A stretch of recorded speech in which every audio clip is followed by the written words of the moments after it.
Excuse.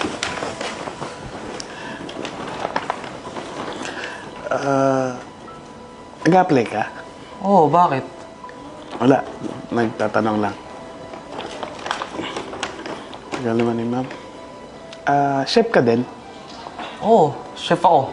Nag-aaral ako sa US, South Korea, and Canada. Wow. So meaning, marami ko alam sa pagluluto. Galing ah. Okay, good luck sa'yo. Sana matanggap ka. Good morning! Hi! Mr. Derek, ngayon po pala yung interview niyo with Mr. Rudy para sa Oven Box for the position of chef. Oo nga po, ma'am. Ito na po pala yung CV ko. Hi! Hi po. Sir Ronnie, nandito rin po pala kayo. Oo, yung pinadeliver nyo. Dala ko na. Nasali po kayo ngayon para sa interview din. Kasi po may nag-inform po dito na masarap po kayong magluto. Naku, salamat pero ganito lang yung itsura ko. Hindi ako prepared. Okay lang po yun. Ha? Okay lang ba yan? Ang mahalaga po may idea siya na masarap kayong magluto. Oh, salamat pero kinakabahan tuloy ako kasi tinaman naman yung suot ko, hindi ako nakahanda. Okay May lang po mantika pa ako. Sige po. Para po mamaya, sabay na po kayo para sa interview. Sige po. Sige po. Sige, Sir Derek. Ikaw, saan ka ba natuto magluto? Ano lang, experience lang yung basihan ko kaya ako nagluluto. Tsaka may halong pagmamahal. So wala ka talagang napag-aralan. Wala eh. Kaya pala. Itsura pa lang at hindi na masarap yan eh. Never magiging masarap yan kasi wala kang pinag-aralan. Oo nga pala. Ilang taon ka na? 42. Sa tanda mo yan, wala ka pang nakarating kahit ano. Grabe. Tignan mo ako. 22. Fresh graduate. Tsaka mataas na posisyon ang kinukuha. Yan ang pangarap. Yan ang goal. Alam mo kasi minsan, kaya ako naging ganito.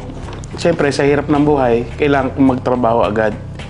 Hindi man ako nakapagtapos ng pag-aaral, pero sinisikap kong mabuhay. So, good luck na lang sa interview mo. Sana makapasa ka. Teka lang. Ano nga pala experience mo sa pagluluto? Meron akong maliit na karinderya. Tapos, nag-online selling. Kalendarya? Kaya pala. Tignan mo ako. Nagtrabaho sa cruise ship, sa hotel, sa ibang bansa. Yan ang experience. Mukhang alam na natin sino matanggap dito ah. Good luck sa'yo. Good luck din sa'yo. Uy, Kuya Ronnie, kamusta na? Kanina ka pa pala nandyan. Kunin ko lang yung order namin sa office. Oo, ito. Paborito nyo, humba. Di ba? O yan, dinagdagan ko na yan, ha? Kayo na bahala. O, sige. Balita ko, nag-a-apply ka pala dito sa Oven Box, hostel chef. Oo nga eh. Sana makapasa.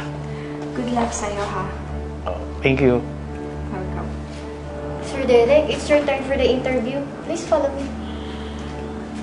O paano? Muna na ako. Good luck na lang sa atin. Kung ako sa'yo, mag-back out ko na. Sigurado ako na makukuha dito. Mr. Derek, Yes po. your CV is quite impressing.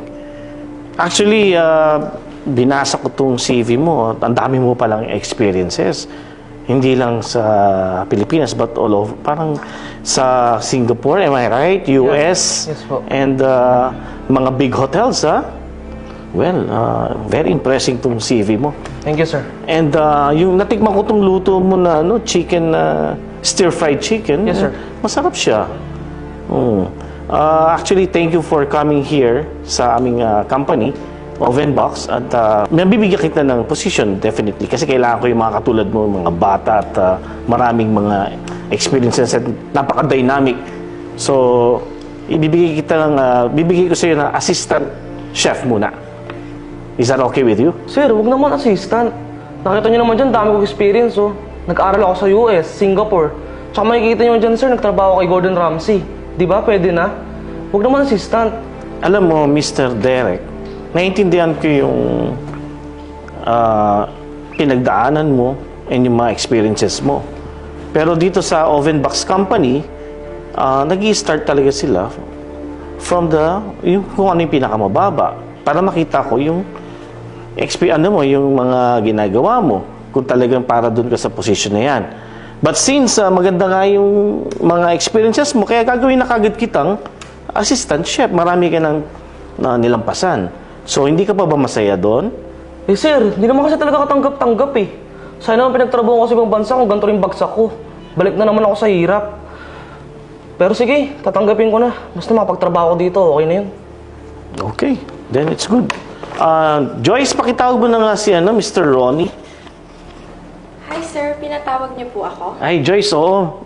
Pakitawag mo na nga ito si Mr. Ronnie. Okay, sige po. Tawagin ko na po si Mr. Ronnie. Yung isa sa mga mabait at masarap magluto Oh. na nagrarasyo dito sa office natin. Talaga ba? O sige, pakitawag na lang, please. Okay po. Thank you. Mr. Ronnie, based dito sa inyong CV, marami ka palang experiences. 30 years ka palang nagluto sa karinderya. Yes, sir. Wow, impressing, ha? And dito sa niluto mo, napakasarap na itong humba ba ito? Oo, sir. Napakasarap na ito. Ano to? Recipe ng family mo? Oo, sir. Napakasarap niyan. Meron akong ibibigay na position sa'yo, pero sa ngayon, bibigyan muna kita ng committee. Okay ba sa'yo yan? Talaga, sir?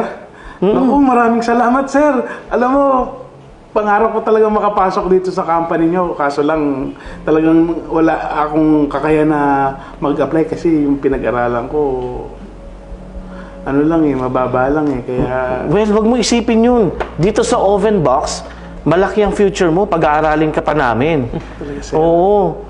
And dahil dyan sa binigay mong attitude sa akin, na bukal sa loob mo ang tinanggap na trabaho na ito, malamang baka ibigay ko sa iyo yung head chef. Okay ba sa iyo? Oo, sir.